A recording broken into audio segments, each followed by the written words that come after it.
सब जानते हैं, वहाँ शराब बंद हो गई, दिल्ली आने लगा। दिल्ली अपने आप में बहुत अद्भुत है और महिलाओं को मैं विशेष नमन करता हूँ। सच बता रहा हूँ, मैंने इतनी खुलकर हंसती हुई महिलाएं बहुत दिनों बाद देखी है। इसमें इनकी कोई गलती नहीं होती। इन्हें ब्यूटी पार्लर वाले समझा के भेजती है, बहन जी ज्यादा मुंह फाड़ के हंसोगी तो चेहरे के पीओपी की कोई गारंटी नहीं, लेकिन उसके बावजूद इतना हंस रही है। आप टीवी सीरियल देखिए, जितनी खतरनाक औरत उतनी बड़ी बिंदी। मैंने अपने पड़ोस में एक महिला को देखा, उसने बिंदी लगा रखी थी। मैंने कहा बहन जी ये क्या है? बोली ये मेरा सुहाग है। मैंने कहा अच्छा। अंदर आया तो मैंने देखा चाची ने भी लगा रखा था। मैंने कहा चाची ये क्या है? बोले बेटा ये तुम्हारे चाचा हैं। फिर उसके बाद मैंने देखा भाभी को उन्होंने लगा रखा। मैंने कहा भाभी ये क्या है? बोली कुछ नहीं, ये तुम्हारे भैया है, सुहाग है हमारा। फिर मैं घर से बाहर निकला तो भाई साहब एक औरत ने एक के ऊपर एक बिंदी लगा रखी, बड़ी फैशनेबल थी।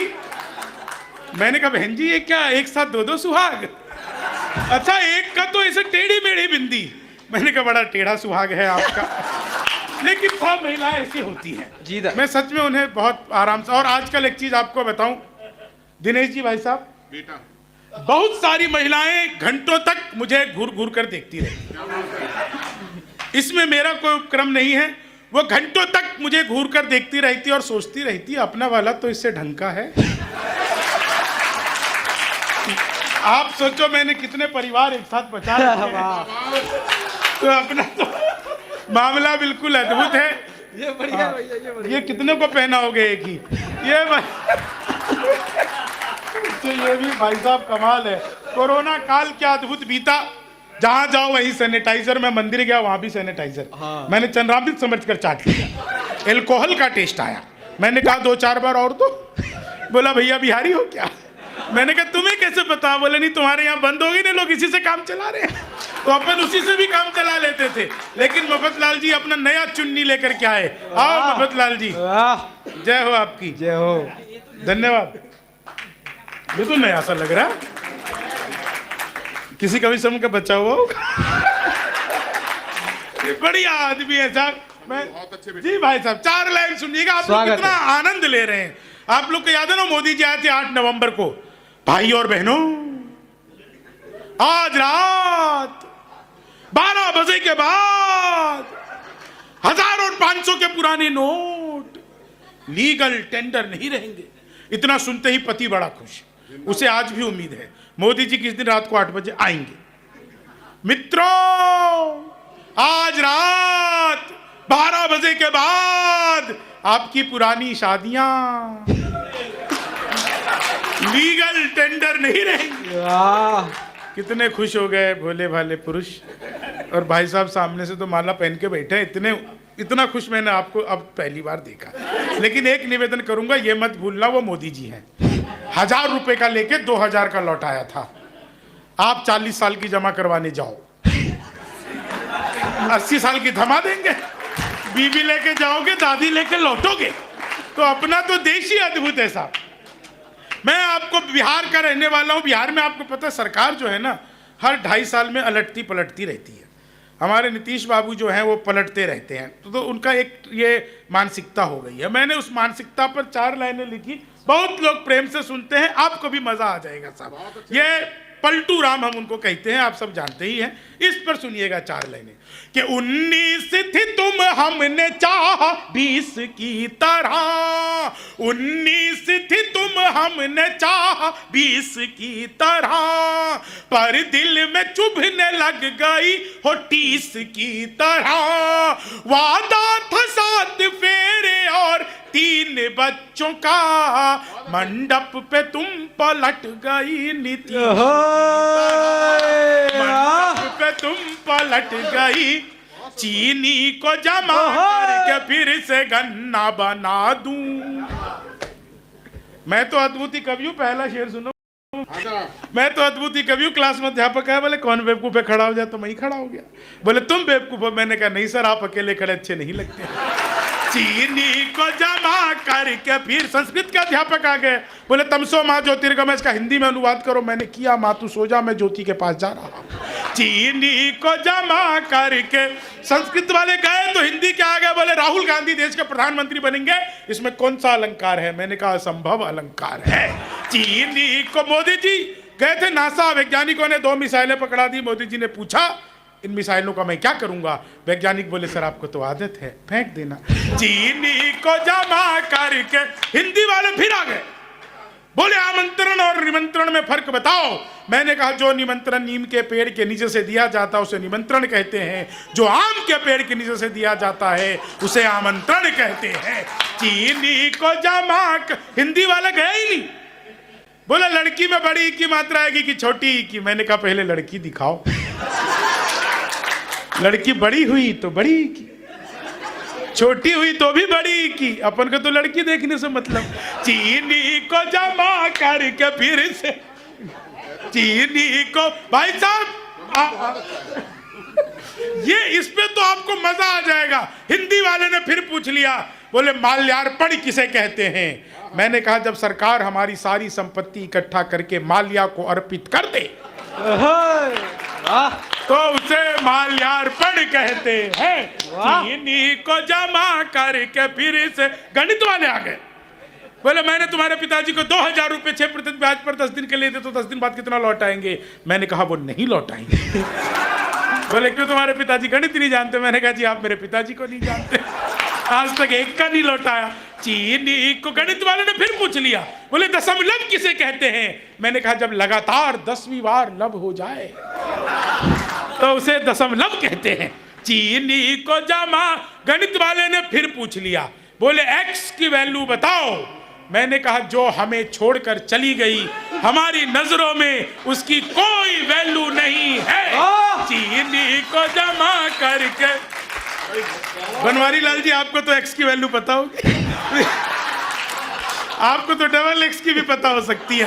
चीनी को जमा, महिलाओं को सचमुच प्रणाम करता हूं। आप लोगों ने सुना होगा कॉपी पेस्ट, इस कॉपी पेस्ट का आविष्कार हिंदुस्तान में हुआ और यहाँ की महिलाओं ने किया। वो नीचे वाले होठों पर लिपस्टिक लगाती है, ऊपर पप पप पप पप पप करती है, हो जाता है कॉपी पेस्ट। चीनी को जमा करके, मैं तो ट्रेन में आ रहा था, बीच वाली बर्थ पे सो रहा था, ऊपर पे 30-40, नीचे पे 80-90। तो 30-40 ने 80-90 से पूछा, बोली बहन तेरी उम्र क्या है? 80-90 बोली 38-40। अब उसने उससे पूछ लिया तेरी क्या है? बोली होगी कि 18-20। मैं तो 20 के बरस से धड़ाम से नीचे गिरा। बोली भाई साहब क्या कर रहे हो? मैंने कहा जी पैदा होने की कोशिश। चीनी को जमा करके फिर से गन्ना, मैंने तो बचपन में पिताजी से कह दिया था पिताजी लव मैरिज करूंगा। बोले बेटा लव मैरिज ही कर लियो, शक्ल दिखा के तो होगी नहीं। चीनी को, अच्छा एक आप लोगों के लिए स्पेशल, आगरा जब भी आता हूँ कुछ स्पेशल लाता हूँ, एक आप लोगों के लिए स्पेशल। मेरे घर के सामने लड़की रोज नागिन डांस करती थी। एक दिन मैंने कहा कभी डस भी लो। चीनी को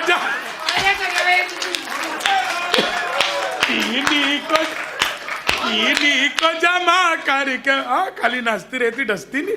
चीनी को जमा करके फिर से पोशाक पुरानी लिए अभिनव हूँ मनाओ, पोशाक पुरानी लिए अभिनव हूँ मनाओ, नफरत में भी मैं प्यार का कलरव हूँ मनाओ, रोने के लिए और भी महफिल है जहाँ में, शंभू के साथ हास्य के उत्सव को मनाओ, शंभू के साथ हास्य के उत्सव को मनाओ। एक मात्र छंद आपको सुनाकर और अपना स्थान लेता हूं। इतने मन से आप लोगों ने सुना। एक बात आप लोगों से कहना चाहता हूं दोस्तों, जब कभी भी जी एक दिनेश जी ने कही है, मैं वही भाई साहब सुना करके खत्म करूंगा। लेकिन मैं एक चीज आपको बताऊं, आपने कभी देखा होगा जब कभी भी आपके खेत सड़क किनारे आ जाए, सड़क पर आ जाए तो उसकी कीमत बढ़ जाती है। आपकी दुकान सड़क पर आ जाए तो उसकी कीमत बढ़ जाती है। आपका मकान सड़क पर आ जाए तो उसकी कीमत बढ़ जाती है। लेकिन जिस दिन आप खुद सड़क पर आ जाते हैं आपकी कोई कीमत नहीं रहती है। इसलिए अपनी कीमत को पहचानिए, अपनी कीमत को पहचानिए। अमीरी आपकी जेब में बहुत अच्छी लगती है, दिमाग में नहीं।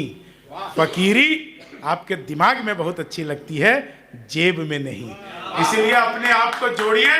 4 अंतिम लाइनें पढ़कर आप लोगों से विदा चाहता हूं, और ये इसलिए कहना चाहता हूं क्योंकि आप लोगों ने एक हास्य कवि को बुलाकर इतना सम्मान दिया। आज की तारीख में दोस्तों हंसना दुनिया का सबसे कठिन काम हो गया है। मैं, आप यकीन मानिए, दिनेश रघुवंशी जी जब मुझे मिले थे, मैं दिल्ली विश्वविद्यालय से उन दिनों MA का छात्र था। ऐसा नहीं है कि मुझे बहुत सारे नौकरियां नहीं कर सकता था, लेकिन फिर भी मैंने लोगों को हंसाना चुना। जैसा कि बलराम श्रीवास्तव जी आपको कह रहे थे, बिल्कुल सच बात है दोस्तों। मेरी सबसे पहली पुस्तक जो आई थी वो गज़ल की थी। मैंने गज़ल की मेरी किताब आई हुई है, वो मैं लिखता था। लेकिन मैंने हास्य चुना।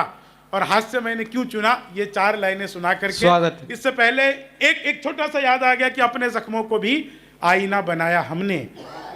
अंजुम रहबर जी कहती हैं जी, अपने जख्मों को भी आईना बनाया हमने, आपको हंसता हुआ चेहरा दिखाने के लिए। इतना आसान नहीं खुद का तमाशा करना, कलेजा चाहिए लोगों को हंसाने के। सच बात है, वाह।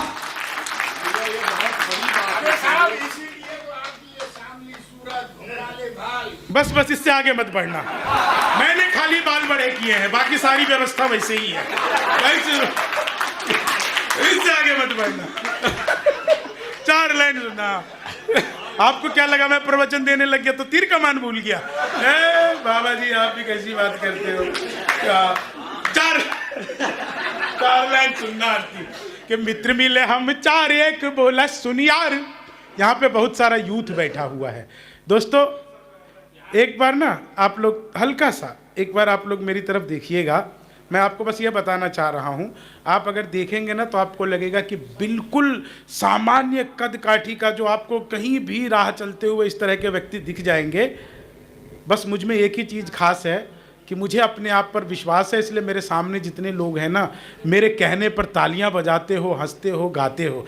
आपको अपने ऊपर विश्वास हो गया तो सारी दुनिया के ऊपर विश्वास करेगी।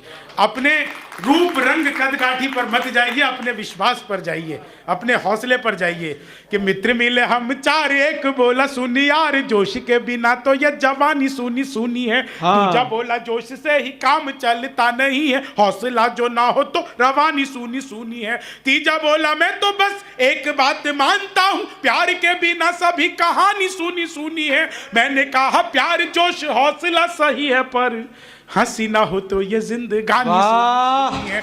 मैंने कहा प्यार जोश हौसला सही है, पर आंधियां गमों की जब तेज चलने लगे तो दोस्तों के बीच में ठहाके मारे हंसना। रास्ते सफलता के बंद जब होने लगे, मंजिलों को देख देख लगातार हंसना। अपने पराए जब रूठ जाए तुझसे तो खुद से लिपट कर बार बार हंसना।